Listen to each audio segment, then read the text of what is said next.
Quand j'étais petit, Je suis toute oui. ouais, j'étais petit, petit, 15, 16, 17 ans, je jouais beaucoup de tennis en fait. Je faisais du tennis en compétition. Mon rêve, c'était d'être prof de tennis. J'avais renoncé à l'idée d'être joueur de tennis professionnel, mais prof de tennis, ça me tenait à cœur. Et donc, évidemment, quand j'arrivais en compétition, je me mettais beaucoup de pression. Compétition, au passage, c'est quand même le royaume de l'incertitude, hein, parce que là, pour le coup, tu sais jamais à quelle sauce tu vas être mangé, etc. Et ce que tu fais dans ces cas-là, au tennis, à mon avis, comme ce que tu fais dans les entreprises en période d'incertitude, c'est qu'il arrive que tu joues petit bras, en fait. C'est-à-dire que tu ne vas pas au bout de tes décisions, tu ne vas pas au bout de tes choix, etc. Je ne me souviens pas de beaucoup de conseils que mon coach m'avait donnés, mais celui-là, je m'en souviens vraiment tout le temps. Et d'ailleurs, j'en parle souvent. Peut-être que certaines personnes m'entendront radoter. Mais le conseil que cette personne-là m'avait donné, c'est, mais en fait, putain, mais arrête de te prendre la tête. Moi, je veux pas que tu mettes la balle dans le court, en fait. Je veux que tu la mettes en dehors, mais je veux que tu fasses des belles erreurs. Exactement. Et ce qu'il veut dire par là, c'est tu la fous 30 cm derrière la ligne de fond de cours, ça c'est pas grave. En revanche, je veux que tu sois très au clair sur ce que tu as tenté et pourquoi tu l'as tenté. Donc plutôt que de mettre des trucs dans les carrés de service où tu vas te faire défoncer derrière, eh ben, tu fais des erreurs avec des intentions claires et osées, quoi, tu vois, et audacieuses. Et ça m'avait vachement aidé. Parce que quand ton objectif, c'est de faire des belles erreurs plutôt que de ne pas faire d'erreurs, alors tu te lâches quand même un peu plus, quoi. Salut Félicité. Salut Jérôme. Ravi j'allais dire de te retrouver, mais non, parce que c'est la première fois qu'on fait une table ronde ensemble, en Oui. fait. Et on ne se rencontre pas pour la première fois, donc se retrouver Ouais, je carrément. me disais que je t'avais déjà vu quelque part, mais là, c'est la première fois. Là, c'est la première fois. Et puis pour un thème assez sympa, parce qu'on va parler de manager dans l'incertitude. Ah, ok. Voilà, on s'est dit que ça pouvait être un sujet assez intéressant et que l'on retrouvait quand même dans pas mal d'émissions, de choses aujourd'hui. Tu vois, c'est drôle parce qu'il y a quelques jours, j'ai écouté France Culture et ils vont lancer mi-juin un festival sur l'incertitude avec Arte.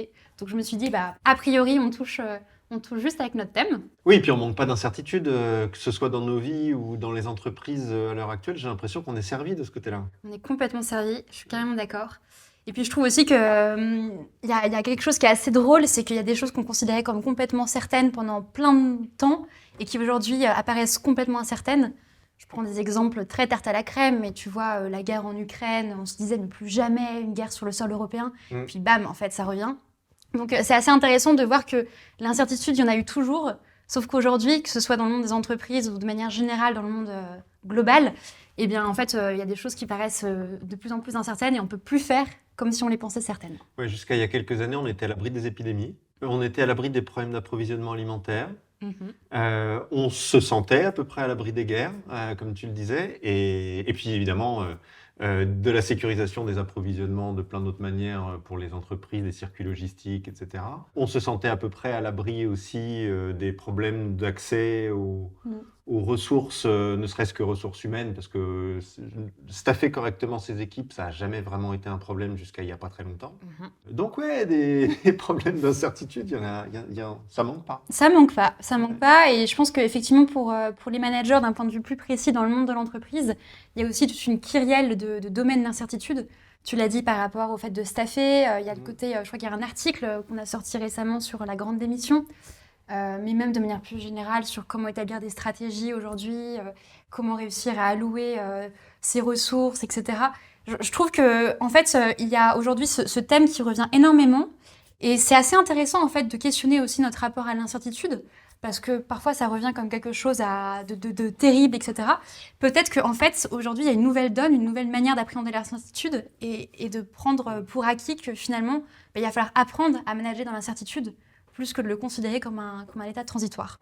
Ouais, ça, je trouve que c'est un truc hyper intéressant. C'est que je trouve que le premier réflexe face à l'incertitude, une crise, une mauvaise surprise, quelque chose qu'on n'avait pas anticipé, qu'on perçoit comme menaçant et pour lequel on n'a pas de réponse immédiate, en fait.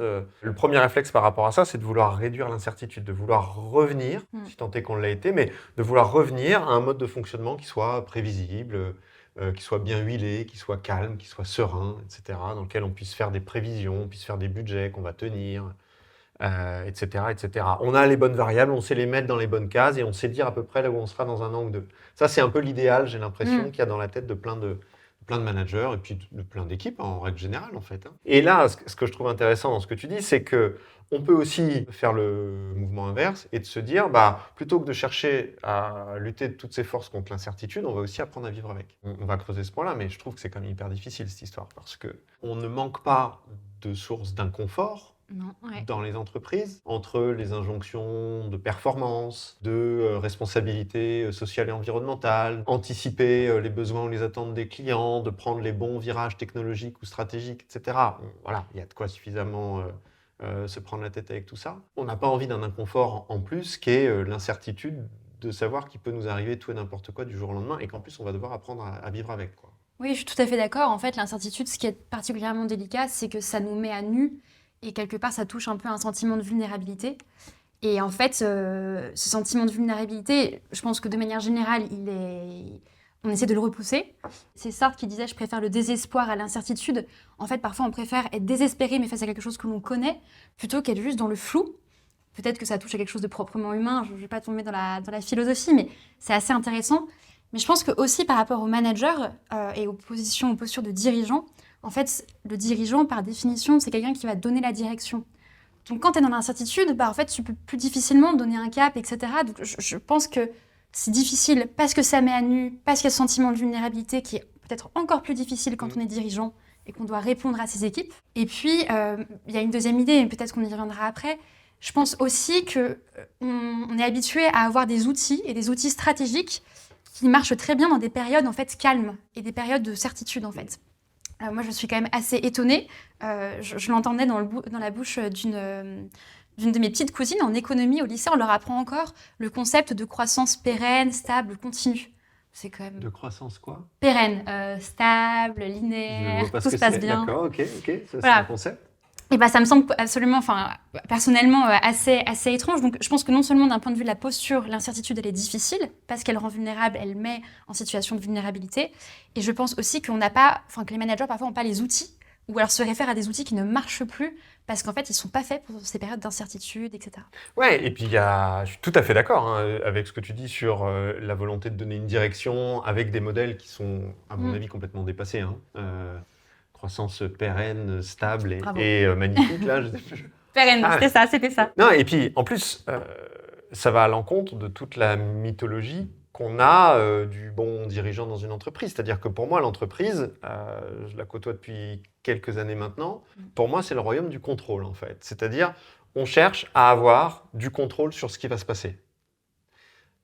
Et en fait, là, ce que je trouve particulièrement difficile, même psychologiquement, en fait, pour les personnes qui sont dans des situations de responsabilité aujourd'hui, c'est que tu te rends compte qu'en fait, tu contrôles rien, et au mieux, tu peux avoir une illusion de contrôle. Illusion de contrôle qui se casse complètement la gueule à la moindre crise, perturbation, etc. Et en fait, c'est arriver à la conclusion et accepter l'idée qu'on contrôle peut-être 5 ou 10% de ce qu'on pouvait penser contrôler par le passé, quoi. Et que c'est OK. Ouais, c'est justement là-dedans, dans le « et que c'est OK », je pense qu'il y a quelque chose à creuser. Parce que, en fait, le constat entre nous, je pense qu'il est partagé vraiment facilement. La situation d'incertitude, on peut trouver moult exemples. Moult, ça veut dire beaucoup. Mais en fait, c'est qu'est-ce qu'on fait avec? Et je suis d'accord que pour l'instant, dans les entreprises, on est dans des contrôles, on est dans le fait de replanifier en permanence. D'ailleurs, c'est assez drôle parce que, tu vois, je parlais d'outils stratégiques qui marchent quand tout va bien. Quand tout va mal, on cherche à les mettre en place, on se rend compte que ça ne marche pas. Et qu'est-ce qu'on fait?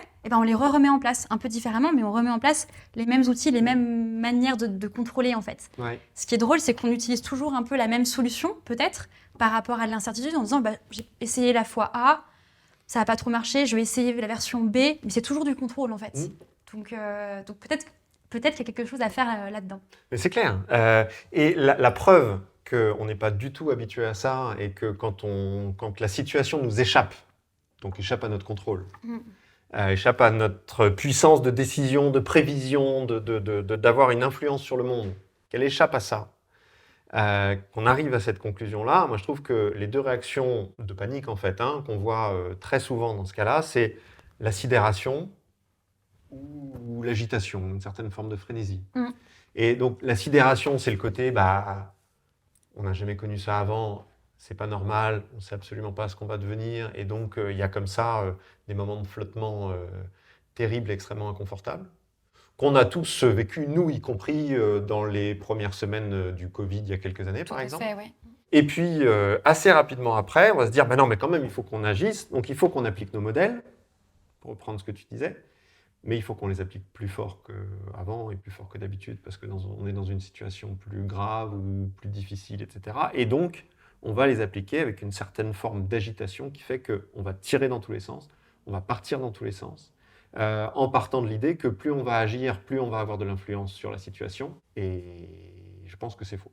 Ouais, je suis d'accord avec toi.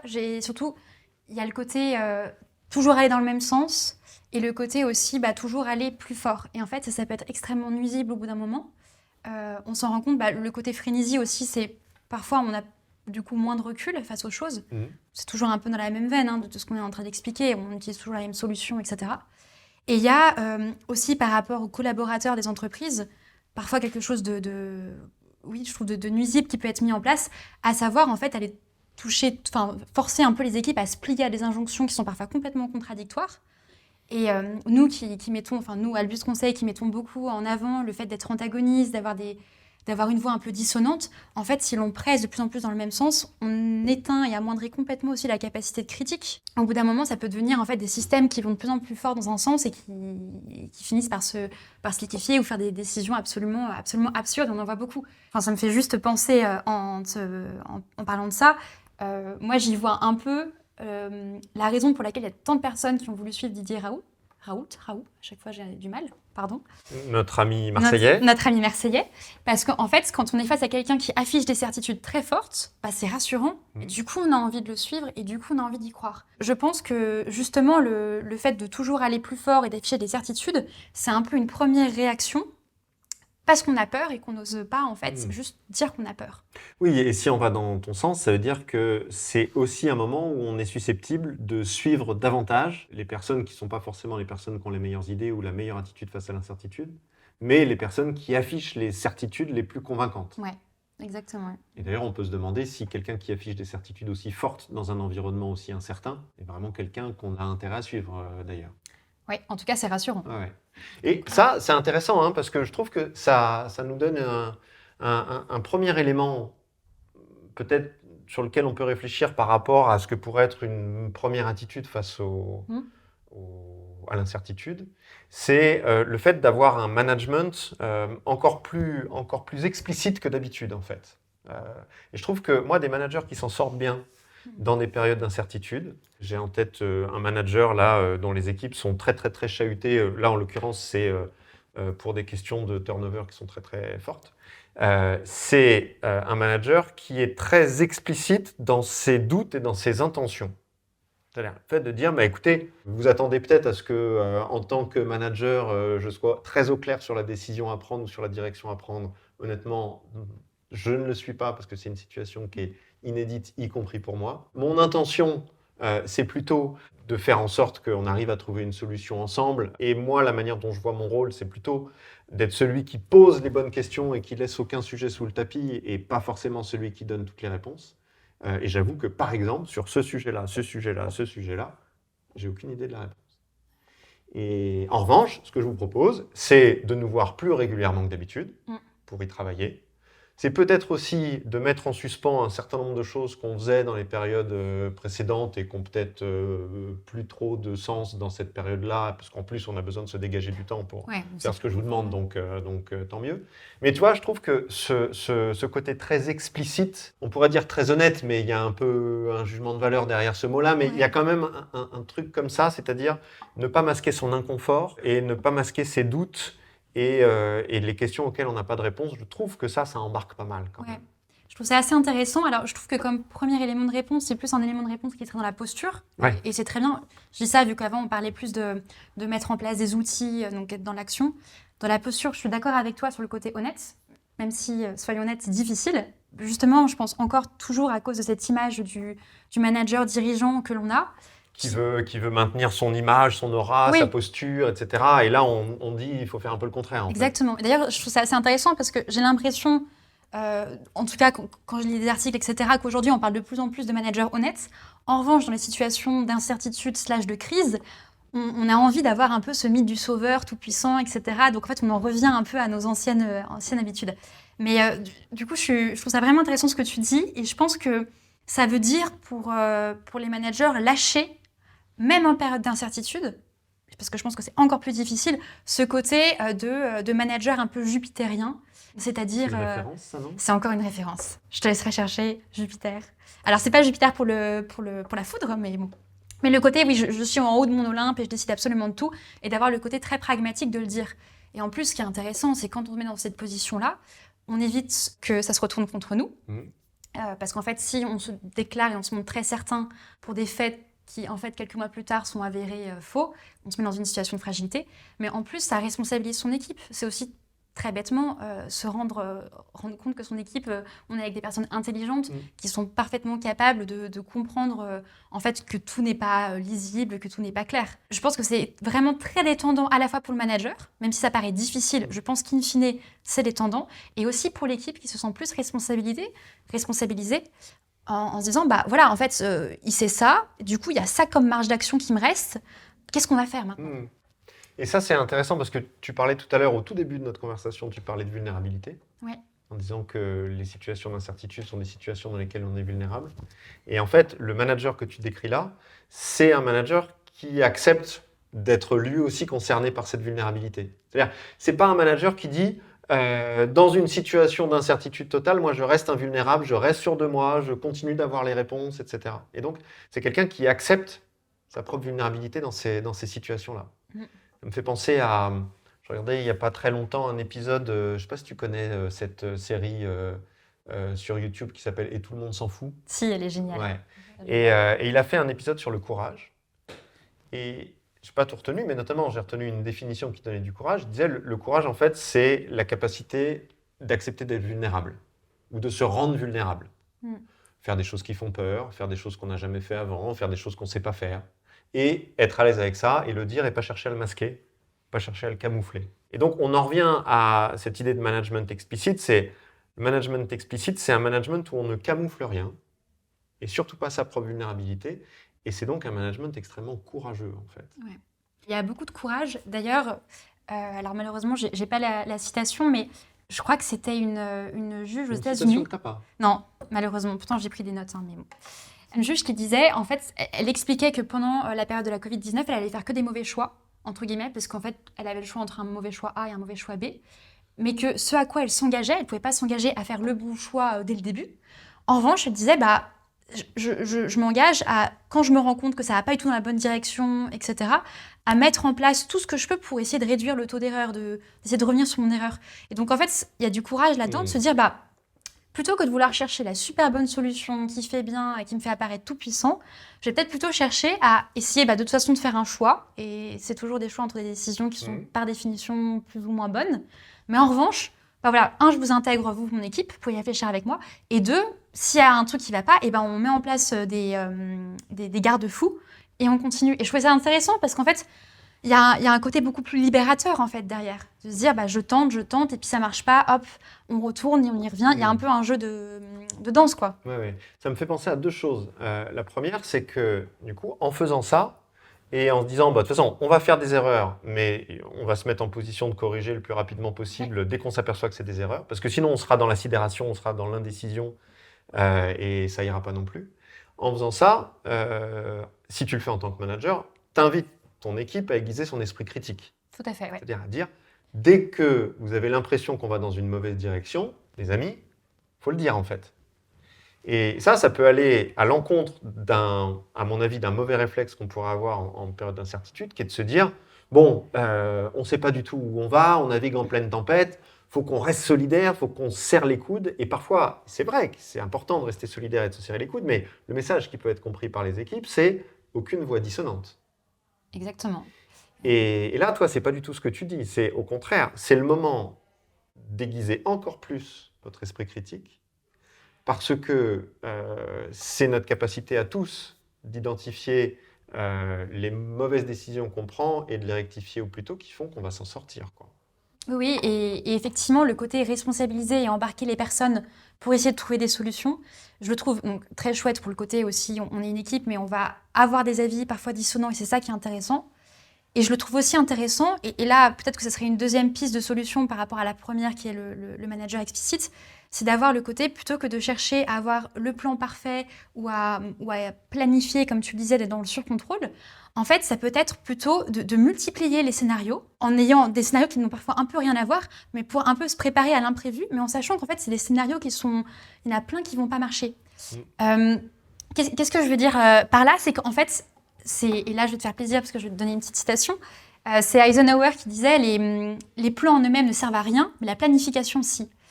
C'est le processus qui est intéressant. C'est pas le fait d'avoir la solution parfaite, parce que le processus, donc ça génère de la mobilisation, mais deux, ça permet aussi de se préparer à réajuster le tir en permanence. Ouais. Il y a un petit exemple que j'avais trouvé assez éloquent à ce sujet, c'est par exemple l'usage des lignes TGV pendant la Covid-19 pour essayer de faire se déplacer d'un point A à un point B sur le territoire français des personnes qui étaient... Quand il fallait faire des transferts d'hôpitaux pour des Exactement, d'hôpitaux, ouais. exactement. J'allais essayer de trouver le nom du truc, mais... Intubés. Merci, c'était trop compliqué pour mes pauvres compétences médicales. Donc, quand les personnes sont intubées, pour essayer de les faire se déplacer d'un point A à un point B, le système en fait, de transport a pu être mis sur place de manière hyper pragmatique. Est-ce qu'il y avait un plan pour ça? Non, absolument pas. La Covid, elle n'était pas préparée. En revanche, ils avaient préparé un plan pour le cas des attaques terroristes. Donc, en fait, tu vois, il y a quelque chose de l'ordre de... en fait, on lance plein d'idées. Et c'est pas grave si ces idées ne sont pas toutes probables, etc. Mais en revanche, on pourra rebondir, réagir et la réadapter un peu en permanence. Donc ça, je trouve que dans les outils, ça peut être intéressant aussi d'avoir ce côté, on va essayer de développer des scénarios, des scénarios à plusieurs avec les équipes. Ouais. Je te partage une anecdote personnelle que ça me rappelle. Quand j'étais petit, Je suis toute oui. ouais, j'étais petit, 15, 16, 17 ans, je jouais beaucoup de tennis en fait. Je faisais du tennis en compétition. Mon rêve, c'était d'être prof de tennis. Évidemment, comme mon rêve, c'était d'être... J'avais renoncé à l'idée d'être joueur de tennis professionnel, mais prof de tennis, ça me tenait à cœur. Et donc, évidemment, quand j'arrivais en compétition, je me mettais beaucoup de pression. Compétition, au passage, c'est quand même le royaume de l'incertitude, hein, parce que là, pour le coup, tu sais jamais à quelle sauce tu vas être mangé, etc. Et ce que tu fais dans ces cas-là, au tennis, à mon avis, comme ce que tu fais dans les entreprises en période d'incertitude, c'est qu'il arrive que tu joues petit bras, en fait. C'est-à-dire que tu ne vas pas au bout de tes décisions, tu ne vas pas au bout de tes choix, etc. Je ne me souviens pas de beaucoup de conseils que mon coach m'avait donnés, mais celui-là, je m'en souviens vraiment tout le temps. Et d'ailleurs, j'en parle souvent. Peut-être que certaines personnes m'entendront radoter. Mais le conseil que cette personne-là m'avait donné, c'est, mais en fait, putain, mais arrête de te prendre la tête. Moi, je veux pas que tu mettes la balle dans le court, en fait. Je veux que tu la mettes en dehors, mais je veux que tu fasses des belles erreurs. Exactement. Et ce qu'il veut dire par là, c'est tu la fous 30 cm derrière la ligne de fond de cours, ça c'est pas grave. En revanche, je veux que tu sois très au clair sur ce que tu as tenté et pourquoi tu l'as tenté. Donc plutôt que de mettre des trucs dans les carrés de service où tu vas te faire défoncer derrière, tu fais des erreurs avec des intentions claires et osées, quoi, tu vois, et audacieuses. Et ça m'avait vachement aidé. Parce que quand ton objectif, c'est de faire des belles erreurs plutôt que de ne pas faire d'erreurs, alors tu te lâches quand même un peu plus, quoi. Et tu vois, c'est en lien avec ce que tu disais. Je pense que dans cette période d'incertitude, tu sais jamais les effets de ce que tu vas obtenir. Parce que par définition, tu es dans une situation que tu n'as jamais connue avant, avec soit une nature, soit une intensité des facteurs en place qui sont absolument pas pareils. Tes solutions que tu as appris en école de commerce, de toute façon, ne fonctionnent pas. Donc, il va falloir que tu tentes des trucs différents. Tente-les à fond. À partir du moment où tu sollicites l'esprit critique de ton équipe et du tien, et à partir du moment où tu es capable de corriger le plus vite possible et d'accepter un fonctionnement par essai-erreur, alors autant faire des belles erreurs. Ouais. Tu vois, c'est un peu, je ne sais plus qui disait ça.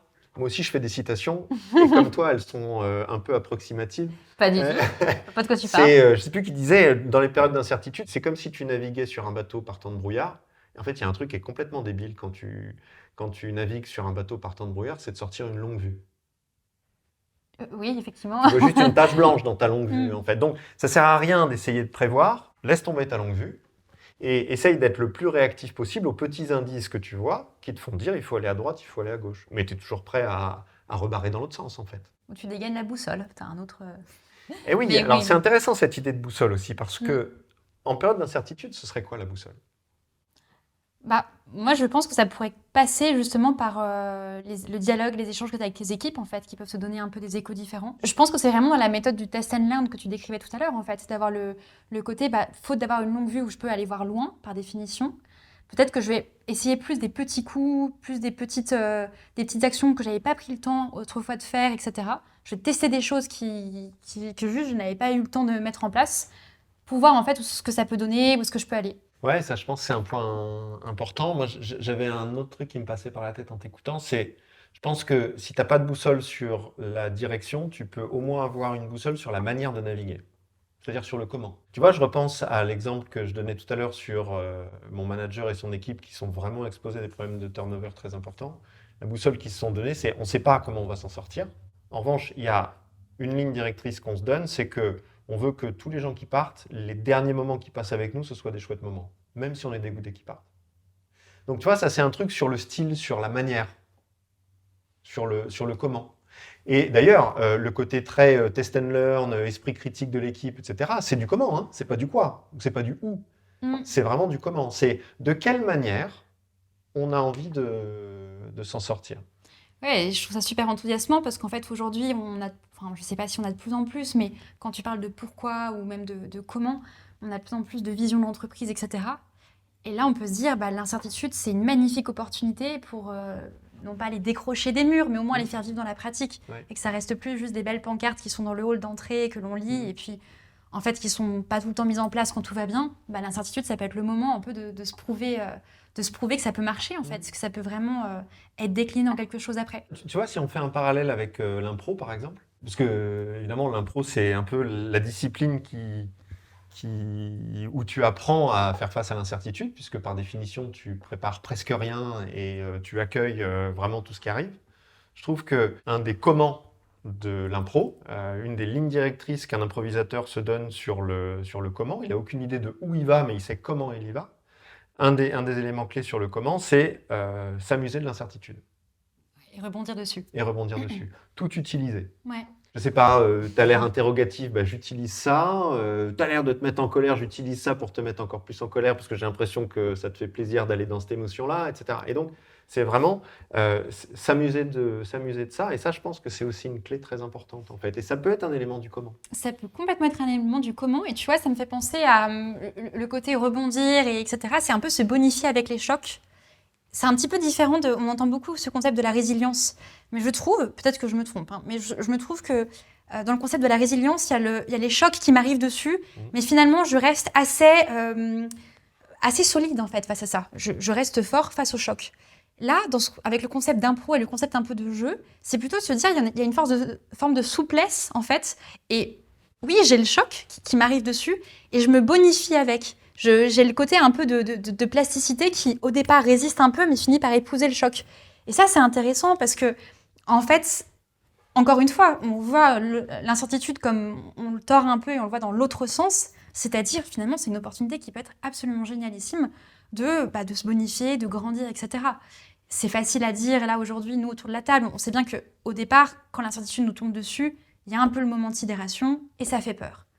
Mais quand on prend pour acquis le fait que de toute façon, aujourd'hui, on est dans un monde d'incertitude et que probablement ça ne va pas changer et ça va peut-être être de plus en plus extrême, en fait, il y a un peu de solutions. Soit on reste dans ce constat de c'est la merde, soit on se dit ok, en fait, peut-être qu'il y a quelque chose à tirer. Je sais pas si c'est vraiment de l'impro, mais il y a cet épisode, décidément tous mes exemples sont liés à la Covid, il va falloir que je les actualise un peu. Non, il y a Eisenhower. Et il y avait Eisenhower. Tu sais, c'est sur les masques de plongée Decathlon qui ont été utilisés pour faire des masques respiratoires, etc. Ça, c'est quand même assez génial de se dire en fait comment tu peux t'adapter, etc., etc. Bon, pas tout à fait exactement lié à l'improvisation, mais je pense qu'il y a quand même le côté d'arriver à prendre le meilleur d'une situation Exactement. que tu ne maîtrises pas et accepter de ne pas la maîtriser et faire quand même les meilleurs choix possibles là-dedans, quoi. Mais il y avait un truc juste sur ce que tu disais par rapport à l'impro, où tu disais en fait, il ne se prépare pas. Je suis a priori pas complètement d'accord, parce que je ne fais pas beaucoup d'impro, mais on en fait un peu ici. En fait, il y a quand même une préparation à lâcher. Exactement. Il y a une préparation quand même mentale assez intéressante. Il faut être dans le bon état d'esprit. Ouais. Mais c'est une préparation qui est très paradoxale parce que tu te prépares à l'impréparation en fait. Tu te prépares à être à l'aise à l'imprévu en fait. Enfin, relativement à l'aise. Et encore une fois, c'est une préparation. Et du coup, dans ce concept d'impro, par exemple, je ne sais pas si les entreprises le font beaucoup, je ne crois pas. En revanche, l'armée le fait beaucoup. L'armée passe sa vie à se préparer à de l'imprévu. Alors parfois... Les pompiers aussi. Les pompiers aussi. C'est exactement du même acabit pour moi. Et c'est quand même assez fascinant, en fait, parce que parfois, ils imaginent des scénarios. Je parlais tout à l'heure de scénarios absolument invraisemblables, mais ce qui fait qu'en fait, tout peut leur arriver. Je demandais récemment à une personne qui a été officier de marine. Il me disait, par exemple, il y avait un scénario, c'était si un hélicoptère privé voulait se poser sur le Charles de Gaulle. Bon, après, oui, potentiellement, ça peut arriver, mais bon, c'est quand même absolument absurde. En revanche, ils se préparent. Alors, ça ne dure pas non plus des mois et des mois, mais c'est un cas pratique, en fait. Comme des jeux d'enfants. On aurait dit que... Exactement comme des jeux d'enfants. Et il y a le côté ludique qui est quand même, je trouve, assez sympa. Mais ça demande d'avoir du temps, en revanche, de ménager du temps dans son quotidien. Alors, ça me fait penser à un truc. C'est que dans les entreprises, contrairement à l'armée ou aux pompiers, moi, je crois assez peu au fait que les managers, par exemple, ou les équipes aient la capacité de se dégager beaucoup de temps pour faire des exercices. Tu vois, par exemple, les exercices incendie, c'est toujours chiant, c'est toujours perturbant. La moitié le fait. Et je pense que c'est difficile de faire des exercices. En revanche, ce que je trouve intéressant dans cette comparaison à l'impro, c'est que je trouve que c'est utile d'aller un petit peu dans le mouvement inverse, qui serait le mouvement naturel. C'est que quand on est face à la perturbation, on a envie de réduire la perturbation. Et dans certains cas, je pense qu'au contraire, il faut l'augmenter, en fait. Je te donne un exemple. En fait, j'ai même 2 exemples. Le premier, c'est un exemple d'impro. Et le deuxième, c'est un exemple en entreprise qui montre que augmenter la perturbation peut permettre de sortir d'une situation difficile. L'exemple d'impro, c'est, je te conseille d'aller voir ce truc-là, c'est une comédie musicale improvisée qui s'appelle New. Qui est actuelle Ouais, ça tourne un peu tout le temps. Et en fait, dans ce truc-là, tout est improvisé. C'est-à-dire que l'histoire est improvisée. Dans chaque scène, tu as une chanson qui est elle-même improvisée. Il y a des musiciens qui improvisent la musique et les comédiens qui improvisent les paroles. Extraordinaire. Tu as les décors qui sont improvisés parce que tu as une personne avec qui fait des dessins en direct qui sont filmés, qui composent le décor. Donc tout est improvisé. Et les danses sont improvisées parce que souvent, pendant les chansons, il y a des danses. Donc comédie musicale improvisée. Et en fait, tu as un maître de cérémonie qui, de temps en temps, stoppe la scène en cours pour introduire une perturbation.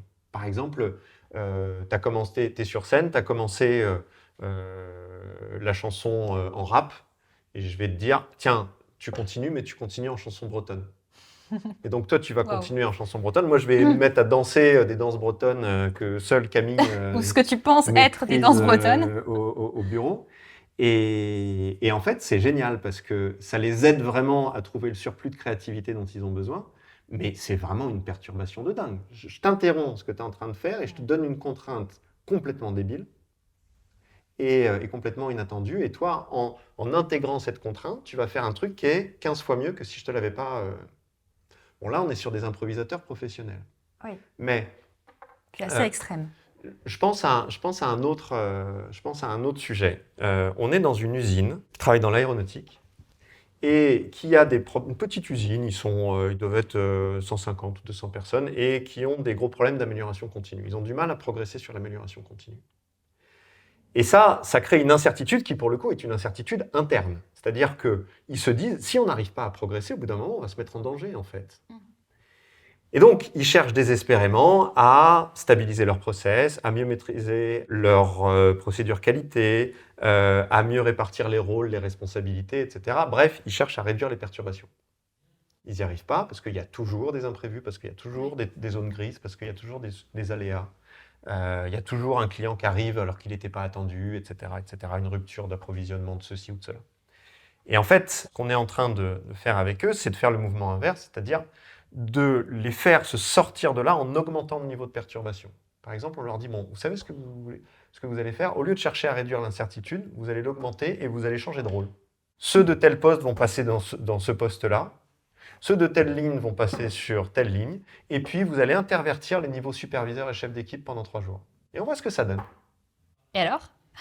Alors c'est la merde. Et alors, oui. Alors c'est la merde, c'est-à-dire que pendant 2 jours, on ne peut pas dire qu'ils produisent autant, mais par contre, ils comprennent l'origine des dysfonctionnements d'une manière qu'ils n'ont jamais compris auparavant et ils trouvent des idées d'amélioration qu'ils n'auraient jamais trouvées sinon. Et ça, tu vois, c'est très inspiré de l'impro, mais ça part globalement principe presque de soigner le mal par le mal, c'est-à-dire de soigner la perturbation par un peu plus de perturbation encore, en partant du principe que la perturbation va être féconde en fait. Elle va te permettre de poser un regard nouveau sur des problèmes et de trouver des solutions que tu n'aurais jamais pu trouver sinon. Ça va te permettre d'être créatif. Ouais. Ce qui est intéressant, c'est que du coup, avec cette idée de pousser jusqu'au bout, c'est presque comme tu interdisais presque tout recours à des solutions un peu confortables que l'on peut avoir quand la perturbation n'est pas suffisamment forte. Oui, parce qu'on confond l'efficacité et le confort. On part de l'hypothèse que c'est en étant dans une situation confortable qu'on va être plus efficace. L'exemple de l'impro montre que c'est faux. Ouais.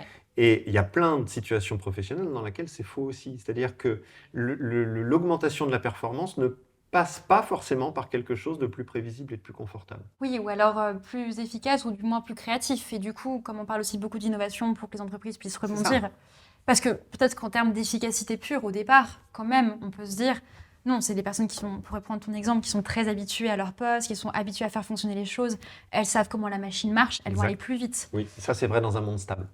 C'est vrai dans un monde stable. Mais bon, pour vraiment avoir le côté efficacité plus créativité, il faut vraiment mettre une sacrée dose. Oui. Non, mais donc, c'est très contre-intuitif. Hein. Mais je pense que dans certains cas, il ne faut pas s'interdire ça.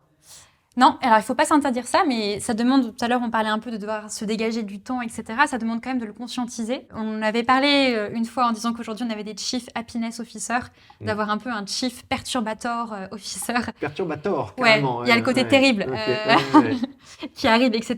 pour en fait même essayer de proposer un peu j'allais dire des jeux de rôle, c'est quand même un peu compliqué à mettre en place, mais au moins de pousser un peu les perturbations et de poser les problèmes à l'intérieur du système avant que le problème vienne de l'intérieur, de l'extérieur, pardon.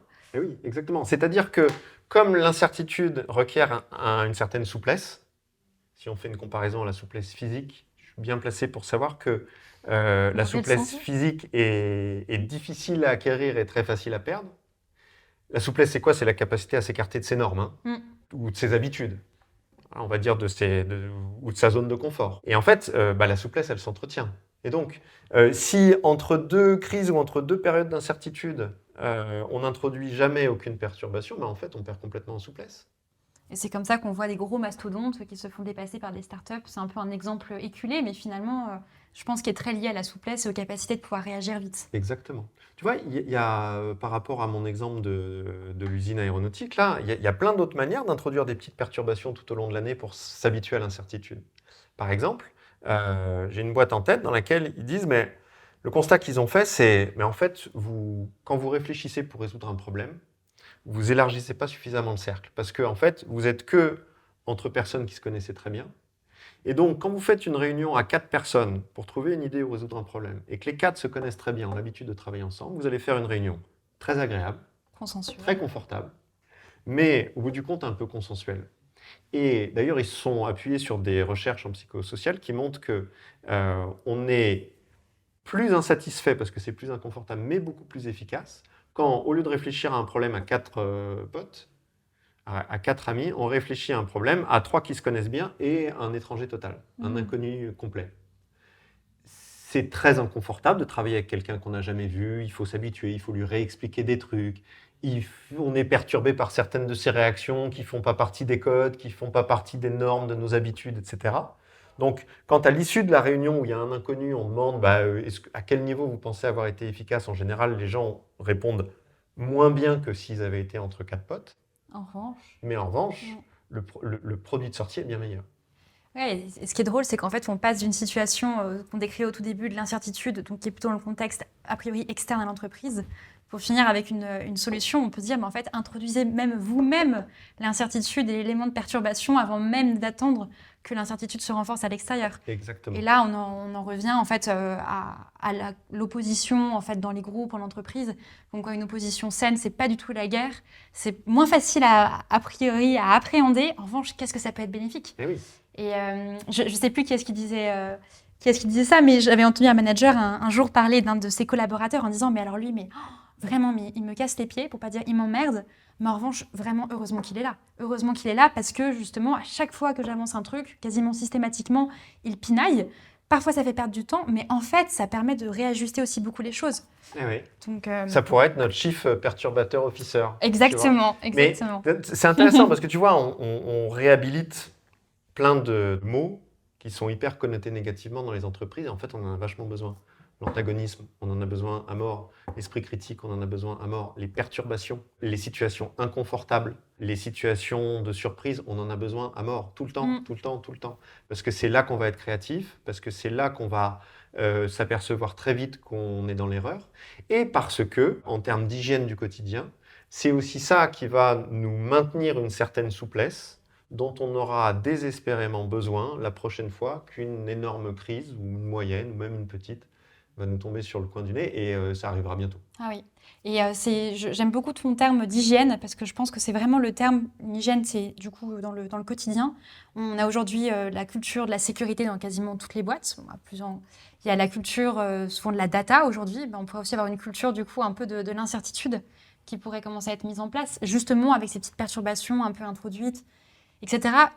Je reboucle un tout petit peu au tout début ce qu'on disait par rapport à la posture de dirigeant et au fait d'accepter de dire qu'il ne sait pas. Pour moi, tout ce qu'on vient de décrire en termes d'action, d'introduire ça, c'est faisable.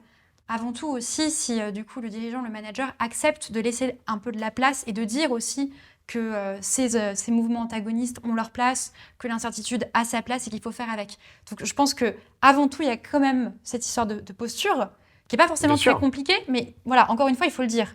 Je pense qu'il y a beaucoup de managers qui sont plutôt d'accord, mais en revanche, qui dans les faits ou dans leurs paroles ne le montrent pas, parce que c'est hérité, on n'y pense pas, et puis on est pris par le cours des choses, etc. Pour finir, je voudrais juste revenir sur un mot que tu as utilisé tout à l'heure. Tu parlais de plasticité. Oui. Tu as déjà entendu faire une nuance entre plasticité et élasticité? Oui. Tu voudrais nous préciser ce truc-là? Avec joie, et je vais le faire un peu maladroitement, parce qu'en fait, ça vient pas de moi. Il faut rendre à César ce qui est à César. Je crois que ça a une certaine Catherine Malabou, philosophe. La différence en fait qu'elle donne, c'est de se dire, en fait, quand tu es élastique, quand tu as une perturbation, tu te déformes immédiatement, comme un élastique, etc. Donc ça, c'est bien?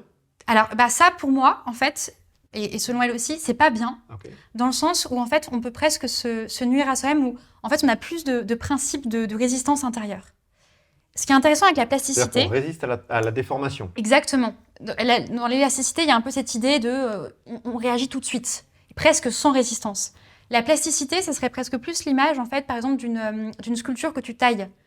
Tu dois quand même avoir une sacrée action dessus, mais c'est pas automatique, c'est pas direct. En revanche, à la fin, tu arrives à modeler. Mais il y a d'abord un peu un principe de résistance. Et pourquoi je trouvais cette notion intéressante, c'est parce que ce principe de résistance ou d'esprit critique, c'est ce qu'on essaie, nous, un peu de mettre en avant aussi, en disant, en fait, quand quelqu'un n'est pas d'accord, ou quand il y a quelque chose, quand il y a une résistance face à une action, face à un ordre, c'est intéressant et c'est important. Parce que sinon, on devient un peu tous des moutons dans les entreprises à appliquer frénétiquement et immédiatement des décisions qui parfois sont absurdes et on s'en rend compte après.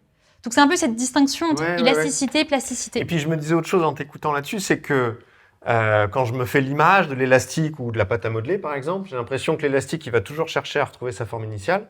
Oui. Alors que la pâte à modeler, donc qui représente pour moi plus la plasticité, tu vas pas forcément chercher à retrouver ta forme initiale. Tu vas être OK avec le fait d'avoir une forme différente. Exactement. Après l'événement, après la crise, après avoir été tripatouillé, qu'avant. Oui, c'est exactement la deuxième distinction qu'elle souligne. Il y a à la fois donc, un principe de résistance intérieure, et le intérieur est intéressant parce que c'est intérieur à l'entreprise, mais aussi aux collaborateurs, qui ont le droit, et je dirais presque le devoir, en fait, d'avoir ce principe de résistance, sinon on devient tous des robots. Et deuxièmement, aussi, ne pas chercher à vouloir revenir à la forme initiale, parce qu'en fait, on évolue et c'est normal et c'est sain. Est-ce que je retente cet exemple tellement éculé aussi de Kodak qui a pas voulu, qui a voulu rester sur son domaine d'activité précis et pas justement se déformer, qui finalement a fait faillite. Je connais pas, je suis un peu jeune. Et voilà. Mais écoute, je te propose peut-être de conclure là-dessus. Ne cherchons pas à retrouver notre forme initiale après une période d'incertitude ou après une... Exactement, et puis jouons de ça. C'est pas facile a priori. Oui, c'est une période de vulnérabilité. Oui, ça fait peur à tout le monde, mais en fait, c'est une matière super riche, c'est une opportunité vraiment. Et le plus important, c'est que ça se cultive, il y a une hygiène. Et ça peut commencer par des petites actions, mais c'est ça qui est intéressant. Perturbons-nous. Perturbons-nous. Merci, félicité. Merci, Jérôme. À bientôt. À bientôt.